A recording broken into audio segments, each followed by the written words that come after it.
Alors, je rappelle une fois pour toutes que l'astrologie est une discipline qui concerne les dirigeants, les leaders. Utiliser l'astrologie pour le premier venu est un contresens majeur. La science politique est l'étude des politiques, des hommes politiques, au sens, le mot politique étant, il faut le prendre au sens de leader. Politique, c'est lui qui s'occupe de la communauté, de la ville, etc. Donc, l'erreur majeure de l'astrologie, c'est l'erreur du mode d'emploi.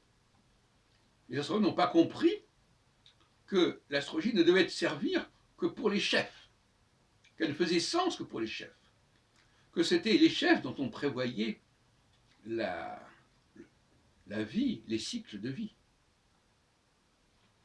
Et donc, par déviances successives, on aura voulu que tout le monde soit concerné par l'astrologie.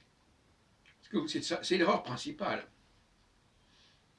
Et en fin de compte, oui, c'est une erreur de sociologie. Car une société fonctionne à partir de ses leaders. Et les leaders, ce sont des centres. Et par conséquent, on ne peut étudier une société qu'à travers ses centres, c'est-à-dire ses leaders. Et donc, on ne va pas étudier, si je dois étudier un système solaire, je dois étudier le Soleil, et puis autour, il y a des choses qui gravitent. Ce n'est pas du tout la même chose. Donc finalement, même l'astronomie nous donne la clé du problème. Il y a un centre, et puis il y a ce qui tourne autour. Eh bien, c'est la même chose. L'astrologie doit étudier ce qui est central, et ce qui tourne autour est impliqué par, de façon, voilà, indirectement. Indirectement.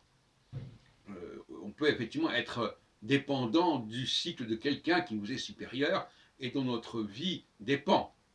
Mais on n'est pas directement impliqué par la configuration astrologique. La plupart des gens ne dépendent pas des astres, ils dépendent de leaders qui, eux, dépendent des astres.